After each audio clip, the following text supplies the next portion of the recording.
भैया प्रणाम। हम फिर आए हैं, हमको भी हाथ में चिट्ठी लगा है, अकबकाहट हुआ, सोचे जल्दी जल्दी आपको बता दें। बाबूलाल मरांडी का प्रेम प्रदीप यादव से छूट ही नहीं रहा है। बाबूलाल मरांडी भी पत्र लिखे में व्यस्त थे, तो प्रदीप यादव सोचे कि बेचारे हम कांग्रेस में रह के काहे नहीं पत्र लिखे। ये 3 गो चिट्ठी एक के दिन तड़ातड़ लिख दिए हैं, समझे कि नहीं। 2 गो चिट्ठी अयोध्या भेज दिए हैं, 1 गो चिट्ठी राहुल गांधी जी को भेज दिए हैं। वो कहे हैं कि इसका माने मतलब नहीं निकाला जाए चिट्ठी का, समझे कि नहीं। वो चिट्ठी में लिखे हैं कि हम पूर्व भाजपा के आदमी रहे हैं, तो इसलिए इसका मीनिंग निकालेगा लोग अर्थ, इसलिए आप लोग मीनिंग मत निकालिएगा, समझ गए ना। उनका आग्रह है।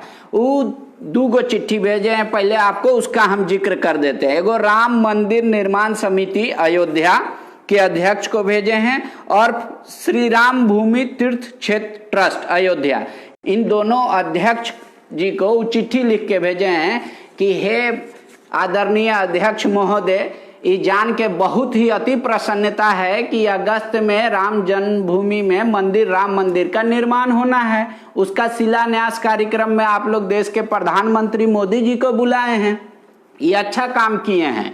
लेकिन प्रदीप यादव अपने तरफ से आग्रह भी किए हैं कि हमको और ज्यादा खुशी मिलता कि आप दूसरे भी जो भी भारत में लोग हैं, दूसरे पार्टी के राजनेता, उनको भी बुलाते तो लगता कि ये वो अच्छा मैसेज जाता ये पूरा ऑल ओवर वर्ल्ड में कि भाई सब कोई आया देखे, हर पार्टी का। उस टाइप से वो चिट्ठी लिखे हैं। ये दोनों चिट्ठी लिखने के बाद उनको विश्वास नहीं हुआ कि कुछ होगा कि नहीं होगा, तो राहुल गांधी जी के चिट्ठी लिख दिए हैं। राहुल गांधी जी के चिट्ठी जो है ना, ये आप देखिए, चिट्ठी बड़ा इंटरेस्टिंग है, हम पढ़ के आपको सुना देते हैं। और इसका प्रतिलिपि भी भेजे हैं, ऐसा नहीं है कि इसका प्रतिलिपि नहीं भेजे हैं प्रदीप यादव। ये भेजे हैं सोनिया मैडम को, सोनिया गांधी जी को, मायावती जी को, ममता बनर्जी, लालू प्रसाद यादव, चंद्रशेखर राव, MK स्टालिन, जगन मोहन रेड्डी और हेमंत सोरेन जी को। इतना आदमी को प्रतिलिपि भेजे हैं। चिट्ठी में सुनिए आराम से। वो लिखते हैं, आदरणीय राहुल गांधी जी नमस्कार, मैं प्रदीप यादव, सदस्य झारखंड विधानसभा, इस पत्र के माध्यम से आपको और देश के तमाम धर्मनिरपेक्ष दलों के नेताओं से आग्रह करना चाहता हूं कि वर्तमान समय में जो पूरी दुनिया कोविड-19 से जूझ रही है और संकट के इस दौर में हम भारतवासी भी जूझ रहे हैं। इसी हालात में माननीय सुप्रीम कोर्ट के निर्णय के बाद राम जन्मभूमि अयोध्या में राम मंदिर का शिलान्यास 3 अगस्त या 5 अगस्त को संभावित है और इसके बाद राम मंदिर का भव्य निर्माण प्रारंभ होगा। मैंने अखबारों के माध्यम से ये पढ़ा है कि श्री राम जन्मभूमि तीर्थ क्षेत्र ट्रस्ट एवं राम मंदिर निर्माण समिति के माननीय प्रधानमंत्री के हाथों से शिलान्यास कराने का निर्णय लिया है और लॉकडाउन के बाद पूरे देश में 10 करोड़ परिवार से निर्माण हेतु सहयोग लेने का भी निर्णय लिया है।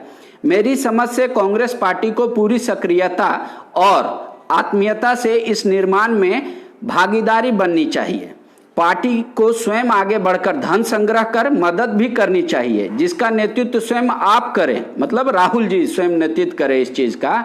साथ ही देश के तमाम धर्मनिरपेक्ष दलों के नेताओं को से भी आग्रह होगा कि उनकी पूर्ण भागीदारी हो मंदिर निर्माण में। श्री राम जन्मभूमि क्षेत्र ट्रस्ट के अध्यक्ष और राम मंदिर निर्माण समिति के अध्यक्ष से आपको स्वयं यह पत्र के माध्यम से संपर्क करना चाहिए। वो राहुल गांधी को कह रहे हैं कि आप उनको फोन कीजिए, चाहे पत्र लिखिए। वो फिर लिखते हैं कि हम भी लिखे हैं, मैं भी स्वयं ट्रस्ट के अध्यक्ष के निर्माण समिति के अध्यक्ष दोनों को इस आशय का पत्र लिख रहा हूं, लेकिन मेरे उस पत्र को कितना अहमियत मिलेगा ये मुझे पता है। मुझे पता है कि मेरी इस पत्र पर टीका टिप्पणी भी होगी। प्रदीप यादव शुरुआती दौर में बीजेपी में थे, इसलिए इस प्रकार की बातें कर रहे हैं, लेकिन ये बात सच से कोसों दूर है। सच यह है कि भगवान श्री राम का यह भव्य निर्माण मंदिर केवल किसी खास संगठन की भागीदारी से होगी तो इस मंदिर की आड़ में कुछ लोग राजनीति करना चाहेंगे। इतना ही नहीं, निर्माण में पूरे देश की भागीदारी नहीं हो को भारत का एक मजबूत एवं धर्मनिरपेक्ष संदेश नहीं जा पाएगा। यदि देश के सभी संगठन और राजनीतिक दल के नेता एवं पूरे देश के आवाम निर्माण में भागीदारी होती है तो किसी खास संगठन का छाप इस भगवान के मंदिर पर नहीं पड़ेगा। साथ ही समाज में उत्पन्न कटुता भी समाप्त होगी। ऐसा होने से दुनिया को यह एहसास होगा कि पूरा भारत इस निर्माण में भागीदार और सहमत है। यह आग्रह मेरा स्वयं का है और मेरे मन में उपजे विचार हैं। निर्णय आप जैसे देश के बड़े नेताओं को लेना है। राहुल गांधी जी को इतना बढ़िया पत्र लिखे हैं। अभी क्यों ऐसा करना चाहते हैं? क्या उनको लगता है कि ऐसा करने से मंदिर पे किसी खास राजनीतिक दल का छाप नहीं पड़ेगा या कांग्रेस की भागीदारी होगी? राहुल गांधी अगर घूम घूम के चंदा करेंगे कि चलिए राम मंदिर बनाना है, थोड़ा चंदा दीजिए, तो इससे कांग्रेस को और वोट बढ़ेगा। पता नहीं, हमको सेकुलर भी शब्द का भी जानकारी नहीं है सही ढंग से कि सेकुलर किसको कहा जाता है और किसको नॉन सेकुलर, उतना तो हम नहीं पढ़े लिखे हैं। लेकिन ये चिट्ठी जो लिखे हैं प्रदीप यादव, इसको आप अपने स्तर से डिफाइन कीजिए, नहीं कीजिए। यूं कह रहे हैं कि बेचारे नहीं कीजिए। भगवान श्री राम की जय हो। हम भी चाहेंगे कि राम मंदिर भव्य बने और पूरा भारत का उसमें सहयोग मिले। ठीक है प्रदीप जी, आपका बात हम कह दिए, संतुष्ट है ना? अब आगे राहुल गांधी जी को देखना है, सोनिया मैडम को देखना है कि वो आपकी बात मानते हैं कि नहीं मानते हैं।